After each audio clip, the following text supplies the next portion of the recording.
तो मैं ये समझता हूँ कि मोहसिन नकवी छोड़ के ये नरेंद्र मोदी को भी यहाँ पर ले आए तो हमें कोई फर्क नहीं पड़ता जी, हम बहुत क्लियर हैं। मीटिंग में भी ये बात बड़ी डिटेल डिस्कशन हुई कि इलेक्शन कमीशन हमें ये सीटें देना ही नहीं चाहता, और तीनों पार्टियों की मीटिंग में राजा नासिर अब्बास साहब ने कहा कि आप एसआईसी को ज्वाइन करें।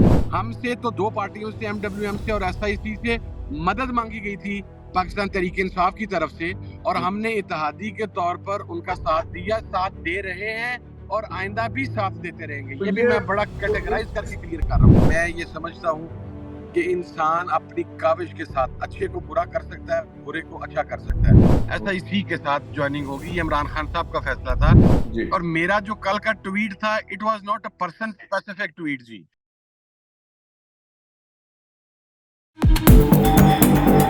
Watch Federal Post. Bold and independent. अस्सलाम वालेकुम, मैं हूं हसन जफर और आप देख रहे हैं फेडरल पोस्ट। हमारे साथ इस वक्त मौजूद हैं जनाब साहिबजादा हामिद रजा साहब, सुन्नी इत्तेहाद काउंसिल के चेयरमैन हैं और इस वक्त ट्रैवल कर रहे हैं, मोटरवे पे हमें वहाँ से वेरी काइंडली उन्होंने ज्वाइन किया है। साहिबजादा साहब, अस्सलाम वालेकुम एंड वेलकम। जी वालेकुम सलाम जी, बहुत शुक्रिया जी, आई एम ग्रेटफुल फॉर नहीं, हैविंग मी। मैं आपका बहुत शुक्रगुजार हूँ, आपने इस तरह हमें वक्त दिया ड्यूरिंग योर ट्रैवल टाइम। और देख सकते हैं कि आप इस वक्त गाड़ी में मौजूद हैं। ये जो इस वक्त मामला चल रहा है पीटीआई के साथ, उसमें ये आपका एक बयान आया था सोशल मीडिया पे कि पीटीआई के दोस्त अपने मामलात अपने घर में ही तय करें, और आपने ये भी कहा कि मेरे पास बताने के लिए बहुत कुछ है, अगर बता दिया तो काफ़ी मामलात ख़राब हो जाएंगे। तो ये मामलात क्या चल रहे हैं असल में, ये लोग क्यों इस कदर नाला हैं? बिस्मिल्लाह रहमान रहीम। देखिए डॉक्टर साहब, मैं दो बातें आपको अर्ज कर देता हूँ जी। हमारा इत्तेहाद है with Pakistan Tehreek Insaf above the 7 years जी। जी। और इसमें कभी भी बड़े मुश्किल हालात के बावजूद किसी किस्म की कोई मिसअंडरस्टैंडिंग आज के दिन तक अल्हम्दुलिल्लाह नहीं आई। जी। दूसरा मसला इसके अंदर ये है कि इसके दो मराहल थे इलेक्शन के अंदर जाने के जी। एक मरहला था इलेक्शन से पहले का, जिस वक्त बल्ले का इंतखाबी निशान हमसे वापस ले लिया गया, जी। और उसके बाद निगोशिएट हुआ with Sherani group and MWM and SIC जी। राइट। और फाइनली लास्ट में एमडब्ल्यूएम और एसआईसी के हवाले से फैसला हुआ, लेकिन फिर वो बल्लेबाजी है, जो कुछ नहीं वो कर सके। अब I don't want to go into the diplomacy करेगा, बट दूसरा मरहला आ गया इलेक्शन के बाद जी। जी। अब हमारा ये डिबेट चल रही थी कि कैंडिडेट्स इंडिपेंडेंट हैं, और हमें जो इतलात थी वो यही थी कि जो पावर कॉरिडोर्स हैं उनमें ये बात की जा रही है कि तहरीक इंसाफ के बैक्ड कैंडिडेट्स जो हैं उनकी इंडिपेंडेंट भी बहाल रखा जाए, ताकि कल कला को इन लोगों को प्रेशराइज करके, विक्टिमाइज करके तरीके से इनसे फ्लोर क्रॉसिंग करवा ली जाए जी। और हमारी एक अच्छी खासी तादाद, जिस तरह वो ऑपरेशन रजीम चेंज के वक्त हमारे वो 19-20 के करीब अफराद जो थे वो लुटे हो गए, तो शायद इन लोगों को भी पॉलिटिकली विक्टिमाइज करके या उनकी मजबूरियों का फायदा उठा के तो इन लोगों को भी हमसे अलग कर लिया जाता। उसके अंदर फिर ये फैसला हुआ कि दो पार्टीज अवेलेबल हैं, एक एमडब्ल्यूएम है, एक एसआईसी है। इनकी अम्ब्रेला के नीचे इन कैंडिडेट्स को लेकर आया जाए, ताकि डिफेक्शन क्लॉज जो है वो अप्लाई कर सके और कल कलाम को ये लोग फ्लोर क्रॉस ना कर सके हमारे पार्लियामेंटेरियंस जी। जी। ये मरहला बखैर खूबी तय हो गया। अब इसके ऊपर मुशावरत हुई, और उसमें मैं आपको कैटेगराइज करके अर्ज कर रहा हूँ जी कि मुशावरत सिर्फ मेरे से नहीं हुई। इसके ऊपर मुशावरत हुई एमडब्ल्यूएम के साथ, मेरे साथ, और पाकिस्तान तहरीक इंसाफ की क़यादत के साथ हुई, जिसके अंदर चेयरमैन गौर खान साहब मौजूद थे, जिसके अंदर सेक्रेटरी जनरल उमर अयूब साहब मौजूद थे, एक मीटिंग में असद कैसर साहब मौजूद थे, और वहां पर डीपली इस पूरे मामले को कंसल्ट किया गया। अच्छा, मेरा नुक्ता नजर ये था कि चूंकि इलेक्शंस के अंदर आज इस वक्त बल्ले का इंतखाबी निशान वापस लिया गया, और मेरा इंतखाबी निशान जो घोड़े का सिंबल था उसको मेरे आरओ ने एक्सेप्ट नहीं किया जी। It was all malafide intention from election commission side, और मेरे 21 एमपीज के जो टिकट थे उनको एक्सेप्ट नहीं किया गया, और मेरी हैसियत को इंडिपेंडेंट कर दिया गया। मेरा भी उस वक्त नुक्ता नजर ये था कि दो टेक्निकल इश्यूज हैं अब हमें रिजर्व सीट्स के हवाला से। पहला इशू ये है कि पार्लिमानी पार्टी और नॉन पार्लिमानी पार्टी या पॉलिटिकल पार्टी, इसे देखें। और दूसरा चीज ये थी कि मखसूस सीटों के ऊपर, रिजर्व सीट्स के ऊपर पहली पूरी उत्तर बिहार के एरिया से जो उनके अपने इंतखाबी निशान खेमा पे। मगर दूसरी चीज जो थी, नशिस्त मखसूस की लिस्ट एमडब्ल्यूएम ने भी जमा नहीं करवाई थी। अच्छा, उस वक्त भी हमारा इसके ऊपर मौकफ क्लियर था। मीटिंग में भी ये बात बड़ी डिटेल डिस्कशन हुई कि इलेक्शन कमीशन हमें ये सीटें देना ही नहीं चाहता। अच्छा। अगर यहाँ पर दो टेक्निकल, अच्छा फिर जब इस चीज को देखा गया कि कैंडिडेट्स के ज्वाइन करने की रिक्वायरमेंट्स क्या हैं, तो आइन के अंदर वहां पर 51 के अंदर ये पता लगा जी कि they can any independent candidate can join a political party with in 72 hours उसके नोटिफिकेशन के जी। अब ओके। पॉलिटिकल पार्टी की डेफिनेशन पर तो हम पूरा उतरते थे एसआईसी के लोग, क्योंकि हम और पॉलिटिकल पार्टी को डिफाइन भी किया हुआ इलेक्शन लेकिन कमीशन ने ये अपने लॉज में। नुक्ता साहबजादा साहब ये समझने का है कि आप की पार्टी तो इंटैक्ट थी आईनी तौर पे एज अ पॉलिटिकल पार्टी, लेकिन आपकी पार्टी के ही कैंडिडेट आप समेत जिनका निशान घोड़े का था वो इंडिपेंडेंट कैंडिडेट्स हो गए थे, क्योंकि इलेक्शन कमीशन ने उसको एक्सेप्ट नहीं किया आपको एज पार्टी कैंडिडेट्स। ये बात मैं पार्टी चेयरमैन हूँ, मेरे मेरे निशान को एक्सेप्ट नहीं किया, बल्कि आपको उससे राइट। आगे की एक चीज जी, बताता हूँ। अच्छा नहीं, मेरे मैं पास यहाँ पे इसका एक चीज एविडेंस है। जी जी सरदार साहब एक और चीज समझना चाहता हूँ, वो ये कि जिस वक्त आपका और पीटीआई का उस वक्त इल्हाक या इत्तेहाद चल रहा था, ये इलेक्शन कमीशन के इस फैसले से पहले ये इत्तेहाद हो गया था पीटीआई के साथ या बाद में हुआ है?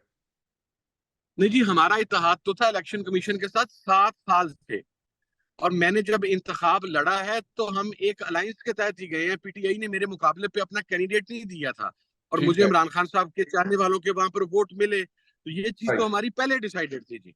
राइट। नहीं, इसलिए कि ये इंपॉर्टेंट बात इसलिए है यहाँ समझना कि अगर तो पीटीआई वाले अवेयर थे इस सारी सिचुएशन से कि आप लोग खुद भी इंडिपेंडेंट हो गए हैं, इंडिपेंडेंट कैंडिडेट हो गए हैं, उसके बावजूद उन्होंने ये जानते हुए आपके साथ इंतखाब का आपके साथ इत्तेहाद का फैसला किया।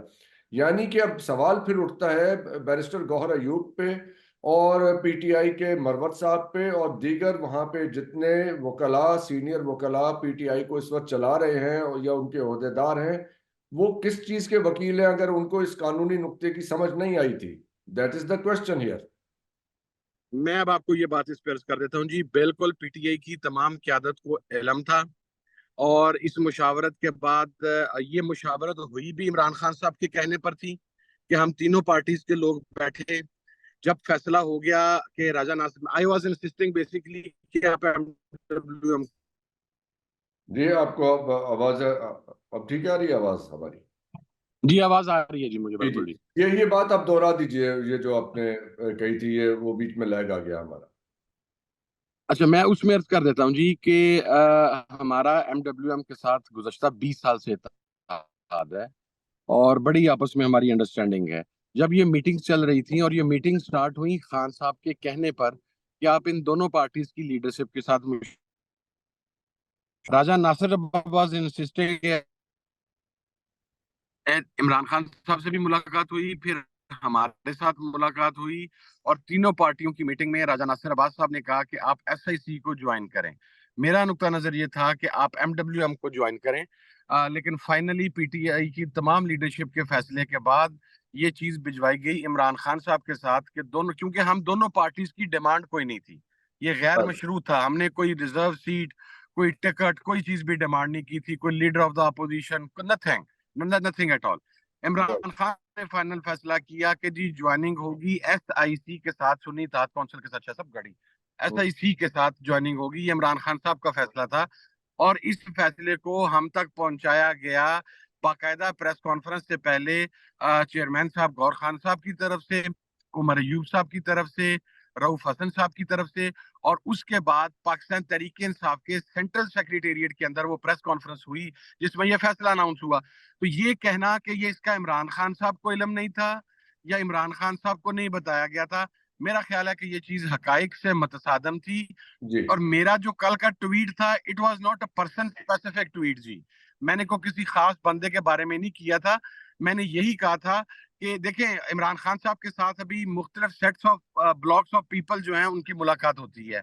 वकला में शेर अफजल साहब की होती है, शुआब शहीन साहब की, पंजोता साहिबान की, जी सरदार लतीफ खोसा साहब की, अली जफर साहब की, और पॉलिटिकल लीडरशिप में सिलेक्टिव लोग हैं जिनसे मुलाकात हुई है। अब ये एहतमाल भी मौजूद है कि उस मीटिंग में शायद शेर अफजल साहब ना मौजूद होते या अली जफर साहब ना मौजूद हो जब इमरान खान साहब ने यह फैसला किया, क्योंकि जी फैसला न सिर्फ मुझे बल्कि राजा नासिर अब्बास साहब को और पूरी पीटीआई की लीडरशिप को कम्युनिकेट किया गया पीटीआई की मेन हायरार्की की तरफ से। की तो तरफ से। दिस इज वेरी क्लियर की तरफ से कि जी इमरान खान साहब ने सुन्नी इत्तेहाद का फैसला किया है। और मैंने ये ट्वीट भी इसी तनाजुर में किया था कि भाई अगर किसी साहिब के इल्म में कोई स्पेसिफिक चीज नहीं है या वो को नहीं था, तो आप इस इशू को डिस्कस करें कोर कमेटी के अंदर या घर में बैठ के इसे डिस्कस करें। आप मेरे ऊपर मुझे वजह तनाजा बनाने, ना तो मैंने पीटीआई से रिक्वेस्ट की ना मैंने खान साहब से रिक्वेस्ट की कि जी आप अपने बंदों की मेरे साथ ज्वाइनिंग करवा दें। हमसे तो दो पार्टियों से, एमडब्ल्यूएम से और एसआईसी से मदद मांगी गई थी पाकिस्तान तहरीक इंसाफ की तरफ से, और हमने इत्तेहादी के तौर पर उनका साथ दिया, साथ दे रहे हैं और आइंदा भी साथ देते रहेंगे। तो ये भी ये मैं बड़ा तो कैटेगराइज करके क्लियर कर रहा हूँ जी। इस मौके पे आके शेर अफजल मरवत साहब को इतना एग्रेसिव होने की क्या जरूरत थी? मैं आपके साथ एक बात शेयर करना चाहता हूं। आप चाहें तो उसको उसकी तस्दीक कर दें या आप चाहें तो आप उससे स्किप बटन दबा दें। उस पे कहा जा रहा है कि शेर अफजल मरवत साहब जो हैं किसी तीसरी कुव्वत के लिए काम कर रहे हैं। ऐसी भी राय है लोगों की उनके बारे में कि वो किसी एजेंसी के ऊपर हैं। इसका मतलब है कि ये सब कुछ कुछ डिजाइन कहीं और बन रहा है, सारी बातचीत का और इस माहौल का। और ऐसी बातें अच्छा देखिए, अयूब साहब के ये अपना ये बैरिस्टर गौहर की साहब के बारे में भी हमने सुनी है। मैं बरमला कह अच्छा रहा हूँ। ये मैं आपको एक बात अर्ज कर देता हूँ जी। आप देखिए कि इस वक्त जितने भी पार्लियामेंटेरियंस हैं, मेरा नहीं ख्याल कि विदाउट सॉलिड एविडेंस हम में से किसी को भी किसी क्रेडिबिलिटी को या इस चीज को चैलेंज करना चाहिए। उसकी वजह यह है कि इस टाइम हमारे जो 300 प्लस पार्लियामेंटेरियंस इंक्लूडिंग मी, हम पार्लियामेंट में बैठे हुए हैं। हम 10 माह में कुछ तो खून और आग का दरिया क्रॉस करके यहाँ पर पहुंचे हैं। जिन्होंने कमिटमेंट करनी थी, जिन्होंने कंप्रोमाइज करना था, वो बहुत पहले कंप्रोमाइज कर गए हुए थे। और शेर अफजल साहब ने कल रात 2 टीवी प्रोग्राम्स में इस बात की वजाहत कर दी कि उनके बयान को तरोड़ मरोड़ कर पेश किया गया, बल्कि उन्होंने एक्चुअली ये वर्ड इस्तेमाल किए हैं कि हम एहसानमंद है सुन्नी इत्तेहाद काउंसिल के कि एट द लास्ट मिनट मुहैया किया। तो मैं ये समझता हूँ कि उनकी तरफ से ये बयान इस चीज को क्लैरिफाई करने के लिए काफी। और मैंने पहले भी कह दिया, my tweet was not person specific और ट्वीट जी, it was not specific. About some जी स्पेसिफिक पर्सन। वो जी जो एक डिस्कशन, असल में मेरा नुक्ता नजर ये है कि हम पार्लियामेंटेरियंस ऐवान से बाहर निकलते हैं तो इलेक्ट्रॉनिक प्रिंट मीडिया से बात कर देते हैं, कुछ लोग टीवी प्रोग्राम पे जाके बात कर देते हैं, कुछ ऐसी प्राइवेट महफिल में बात कर देते हैं जहां पर लोग कैमरा के साथ मौजूद होते हैं। मैंने जो ट्वीट किया था कि आप में से किसी को कोई इशू है तो कोर कमेटी मौजूद है, मुख्तलिफ फोरम्स मौजूद हैं, आप वहां पर बैठ के ये क्रिटिकल चीजों को डिस्कस करें। आप पब्लिक के अंदर अगर इन चीजों को लेकर आएंगे तो फिर उसका नुकसान होगा। और हमारा जो मेन कॉज है कि हमने इमरान खान साहब को बाहर लेके आना है, वो इसके साथ उस कॉज को नुकसान पहुंचेगा। तो दैट वाज नुकसान तो बेसिक पहुंचा है, मोटिव ऑफ माय नुकसान तो पहुंचा है। ट्वीट। सियासी तौर पे साहबजादा साहब नुकसान तो पहुंचा है। सवाल ये भी है कि अब तो वो आपकी पार्टी के मेंबर हैं, उन्होंने ऑफिशियली ज्वाइन कर लिया है, आप उनके लीडर हैं इस वक्त कौमी असेंबली में, क्योंकि वो पीटीआई के तो उनकी एफिलिएशंस हैं, लेकिन टेक्निकली कौमी असेंबली में तो वो सुन्नी इत्तेहाद काउंसिल के प्लेटफॉर्म से मेंबर्स हैं इस वक्त। तो यानी कि वो अब आपकी पार्टी के डिसिप्लिन में हैं। तो एज अ पार्टी चेयरमैन अब आप उनको बुला के पूछ नहीं सकते कि आप ऐसे बयानात क्यों दे रहे हैं in that capacity, frankly speaking, because you are the chairman of the party they belong to. नहीं, मैं बिल्कुल पूछ सकता हूँ, लेकिन देखिए मेरा नुक्ता नजर ये है कि 99.9% लोगों को एसआईसी एमडब्ल्यूएम ज्वाइन करने पर कोई एतराज नहीं था, ना को है, क्योंकि हम सारों की एफिलिएशन कोई नई नहीं है। हम 7-10 साल से एक दूसरे के साथ इस जदोजहद का हिस्सा हैं। राइट। लेकिन मैं एक बात आपको क्लियर कर दूं जी कि चूंकि ये एक आर्जी सेटलमेंट थी और बुनियादी मकसद हमारे अरकान को फ्लोर क्रॉस करने से रोकना था, उस पर्पस के तहत मेन पर्पस ये था। फिर उसके बाद रिजर्व सीट्स थी, जिसके ऊपर हम इब्तिदा से ही डाउटफुल थे। जाहिर है कुछ चीजें पब्लिकली नहीं की जा सकती, लेकिन इसका बुनियादी टारगेट हमने अचीव कर लिया। ये तमाम पार्लियामेंटेरियंस मेरे पास अमानत हैं इमरान खान साहब की जी। जिस वक्त जिस लम्हे इमरान खान साहब कहेंगे, मैं ये अमानत इंशाल्लाह उसी तरीके से उनके हैंड ओवर कर दूंगा। मसला ये है कि डिसिप्लिनरी कार्रवाई ये चीजें करने से मेरा ख्याल है कि बाद एतमादी की फिजा बढ़ेगी, या इस किस्म के मुख्तलिफ इशूज खड़े होंगे, और मेरा मिजाज नहीं है। उसकी बुनियादी वजह यह है कि इमरान खान साहब इस वक्त क्राइसिस में है, वो जेल में है। पाकिस्तान तहरीके इंसाफ इस वक्त क्राइसिस में है, उसका निशान वापस लिया जा चुका है, उसके इंट्रा पार्टी इलेक्शंस को रिजेक्ट किया जा चुका है, उसके नए इंट्रा पार्टी इलेक्शंस के हवाला से भी अभी कोई चीजें वाजिया नहीं हो रही। तो इन मुश्किल हालात के अंदर अगर मैं कोई इस किस्म का काम करता हूं तो ये एक नया महाज खुल जाएगा, और मेरे साथियों के लिए, मेरे इत्तेहादियों के लिए एक प्रॉब्लम बन जाएगी। ये तो वो बात तो आपने तमाम पहले साथी भी क्लियर इमरान की खान थी। साहब की अमानत। जी जी जी, ये बिल्कुल, बात तो मैं इसी वजह जब से हमारी पहले I am not going to. जी जी जब हमारी पहले गुफ्तगू हुई थी तो ये बातें तो आपने तब भी क्लियर की थी कि आपकी बिल्कुल ओपन पॉलिसी है इस बारे में, क्लीन इंटेंशंस हैं सब कुछ, और आपने एक अमानत के तौर पे ये सारी इन अरकान को अपने पास रखा। अब आगे हैं सेनेट के इलेक्शंस, वहां पे क्या सूरत हाल होगी? सर, सेनेट के इलेक्शन के अंदर दो चीजें, एक तो रिजर्व सीट से जाहिर है हमारी सीटें अफेक्ट हुई हैं। हमारी पंजाब के अंदर एक सीट हुई है, हमारी केपी में एक सीट अफेक्ट हुई है, हमारी नेशनल में एक सीट अफेक्ट हुई है। उसका असर आया है। लेकिन सेनेट के इंतखाबात के अंदर के कैंडिडेट्स किस प्लेटफॉर्म के ऊपर लड़ेंगे, उसके ऊपर गुज़श्ता रात भी कोर कमेटी के अंदर बड़ी तफसीली डिबेट हुई है। चूंकि 3 चॉइसेस हमारे पास ऑलरेडी अवेलेबल है, अगेन सुनीता कौंसिल वाली चॉइस, एमडब्ल्यूएम वाली चॉइस, या फिर इंडिपेंडेंट इलेक्शन लड़ने वाली चॉइस। तो उसके ऊपर जो लीगल एक्सपर्ट्स हैं वो इंशाल्लाह आज रात तक अपना पॉइंट ऑफ व्यू दे देंगे, उससे उनसे मांगा गया है। तो चूंकि आज कागजात जमा करवाने की भी आखिरी तारीख थी, तो कैंडिडेट्स ने कागजात तो जमा करवा दिए हैं, लेकिन पार्टी के हवाला से मेरा ख्याल है कि आज रात तक जो कोर कमेटी की मीटिंग है उसके अंदर फैसला हो जाएगा। राइट, बस आखिरी सवाल आपसे ये पूछना चाहूंगा कि ये जो मोहसिन नकवी साहब को वजीर दाखिला बनाया गया है, ये कैसा शगुन है आने वाले दिनों में पीटीआई के लिए और आपके लिए, आपकी पार्टी के लिए भी? नहीं देखिए, शगुन मैं तो इस किस्म की चीजों पे बिलीव नहीं करता। शगुन शुगन ये चीजें, मेरा कोई इतना इन चीजों पे बिलीव नहीं है। मैं ये समझता हूँ कि इंसान अपनी काविश के साथ अच्छे को बुरा कर सकता है, बुरे को अच्छा कर सकता है। 10 माह के अंदर, 11 माह के अंदर बहुत सारे साथी जो बहुत मजबूत कंसिडर किए जाते थे, वो एक दिन का कोई तशद्दुद नहीं सह सके या एक दिन की सख्ती नहीं सह सके, वो छोड़ गए। हम लोगों ने 1-1 साल और मैंने 2 साल उन सख्तियों को बर्दाश्त किया। तो मैं ये समझता हूँ कि मोहसिन नकवी छोड़ के ये नरेंद्र मोदी को भी यहाँ पर ले आए तो हमें कोई फर्क नहीं पड़ता जी। हम बहुत क्लियर हैं, हमने ये जंग इमरान खान के संग लड़नी है, और ये जंग मेरे इन अल्फाज को ये ना समझा जाए कि कोई अदारों से महाजराई की जंग है। ये जंग है पाकिस्तान में कानून की, आइन की बका की, पाकिस्तान के अवाम के हकूक की। ये लड़ाई हम लड़ेंगे, और उसके लिए हम लोग जो यहाँ तक आए हैं, हम हर कीमत अदा करके आए हैं। हमसे आखिरी कीमत एक वसूल करनी रह गई है, वो कीमत हमारी जान है, वो कीमत हमारा सर है।